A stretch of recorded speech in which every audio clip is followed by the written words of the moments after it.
It's in your pants, right? Dude, it's sewn into his underwear.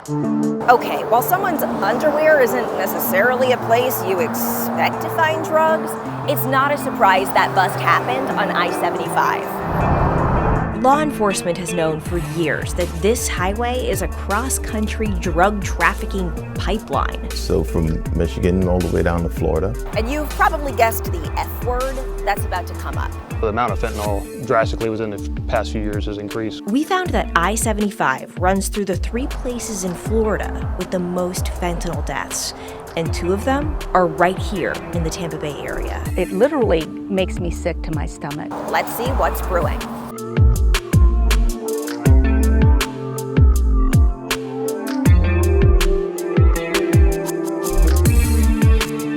I'm Jenna Bourne, and I'm an investigative reporter at 10 Tampa Bay. If you're new here, welcome to our caffeine-fueled deep dive into issues that matter to you. Why are we meeting at a skate park? We're meeting at a skate park because that's the one thing I think Nick loved to do almost more than anything. He loved to be outdoors. He'd much rather be outdoors than inside. Happy birthday, dear Nicholas. The best cat in the world, Charlie. Ow. There still is a stigma out there, especially with drug addicts. Some people assume that they're from broken homes, bad families, bad upbringing. There's a lot of addiction out there that they come from good homes. We live in a good neighborhood, and that doesn't matter. I believe Nick had some mental health issues, and for me, he was trying to self-medicate. In 2019, Kathy Fouché found her son, Nick Malamatis, dead in her home. He was holding a needle. When I got the coroner's report, the autopsy report, it said accidental overdose due to fentanyl. It's hard as a parent because you never think you're going to outlive your kids. So this is where fentanyl winds up, but how does it get here? Over the past year, our 10 Investigates team has been looking into different ways fentanyl gets into our country and our communities. 10 Investigates' Jennifer Titus went to the U.S.-Mexico border last year and met with Customs and Border Protection officers to see these machines. They're kind of like what your bag goes through at the airport, but for trucks. We need something that can penetrate the steel so we can look inside.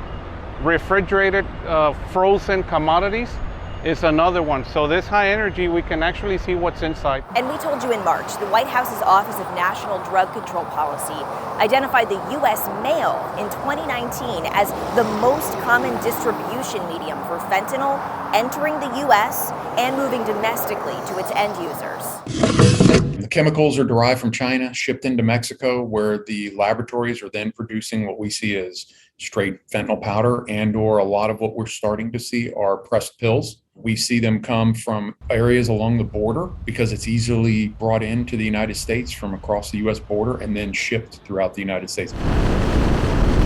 It's also trafficked through literal traffic on I-75. I-75, it's a main conduit through 6 states, so from Michigan all the way down to Florida. From Detroit through Cincinnati, Knoxville, Atlanta, Tampa, and ending in Fort Lauderdale. It's long been known to law enforcement as a pipeline for drug trafficking. Officers used to find a lot of heroin. Now fentanyl flows through it. It's kind of like all we have right now is a Band-Aid, and we need like a tourniquet to put on this problem. We need to like cut it off. We need to stop the flow. I asked some friends who report in areas along I-75 to tell you what it's like. I'm Grace King with WBIR in Knoxville, where authorities say the drug problem is getting worse. They credit part of that to East Tennessee's central location, about halfway on I-75, with a direct route to Detroit. We knew here in Knoxville, law enforcement knew that a large portion of our drugs were coming from that Detroit area. For the past 8 months, law enforcement there have been targeting people from Detroit, who they say are using I-75 to traffic drugs into the Knoxville area. They're calling it the 313 Initiative. That's the area code for Detroit. Few people know it or even believe it, but Mexican cartels are active here in northern Ohio and southern Michigan.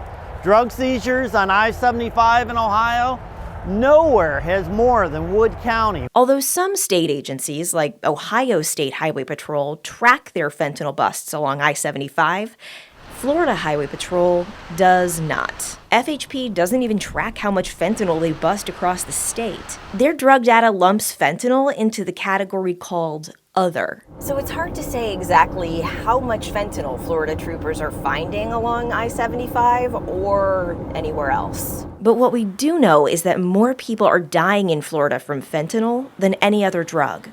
In the first 6 months of 2022, 2 of the top 3 areas in Florida with the most fentanyl deaths were right here in Tampa Bay. Medical Examiner District 6, that covers Pinellas and Pasco counties. Second is District 17, that's Broward County. And number 3 brings it back to the Bay Area, District 13, which is Hillsborough County. I-75 connects them all. We went to the number 1 area with the most fentanyl deaths to find out what they're doing about it. Get. At the Pasco Sheriff's Office, Narcotics Canine Flash and his handler, Deputy Anthony Kasparidis, are part of the Highway Interdiction Team, known as HIT. Down. So HIT's primary goal with the Sheriff's Office is to disrupt the flow of illegal narcotics. What makes I-75 in particular so appealing to drug traffickers? Just the drop-off points you get, I mean, where it takes you through our state. He says HIT finds fentanyl so often, they've stopped letting their canines go into a car after they've sniffed and alerted. They're worried the dogs will overdose. I don't want to run the risk of my dog putting his nose on it. He's my buddy 24/7. Spend more time with him than I spend my family. We encounter fentanyl on a daily basis. Every single day we run into it. HIT Deputy James Dunn told us he arrested people on fentanyl charges right before this interview. It affects everyone's lives. Most of the crime we have within Pasco County is because of drugs. You have these people that use the drugs and they have to have a way to fund their drug habit, so they go out and commit other crimes. So it affects every single neighborhood. Yeah, these drugs don't stay on the highway, they wind up in our communities. It's everywhere. It is everywhere. And in our loved ones' hands. Unfortunately, Nick was incarcerated quite a bit in jail, so whenever a special occasion came up, he would have somebody that was an artist in the jail with him draw something special. So this was part of his happy birthday, Mom.